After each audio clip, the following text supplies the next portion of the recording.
So the future is always uncertain. That's kind of the nature of the whole damn thing, right? But like faith in the future and its stability is what allows us to work in the present, right?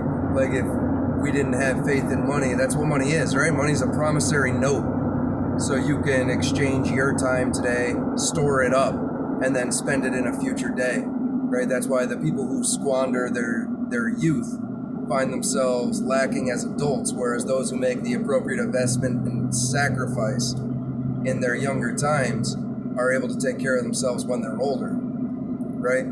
So a big concept that previous generations have always tried to instill in the youth is that I sacrificed in my youth so you could have an abundance in yours.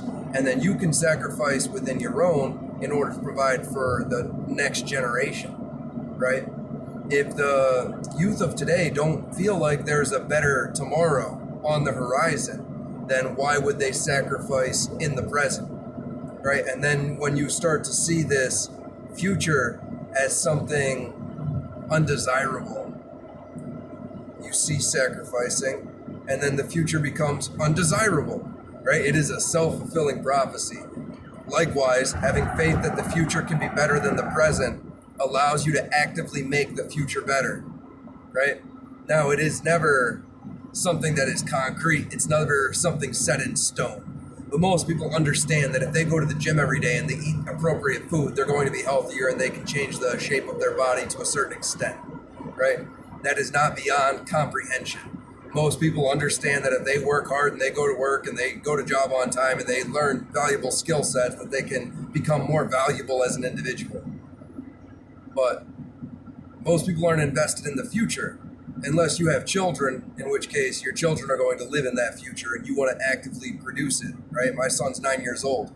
In another 9 years, he'll be considered a man, right? The world that we are looking at and the future that is on the horizon, at least in the direction we're heading, is not one that I find desirable for him to grow up in.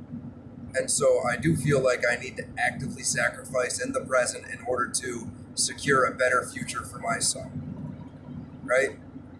Now, I might not be doing that to the fullest extent or to the best extent, but aren't we all people?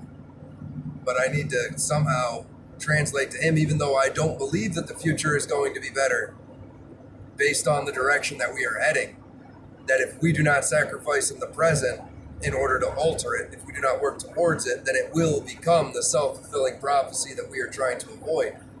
This is one of the big issues that I have with the prophecies of major religions, talking about the unification of the world and the one world currency and the whole, prophecy of total global control, right?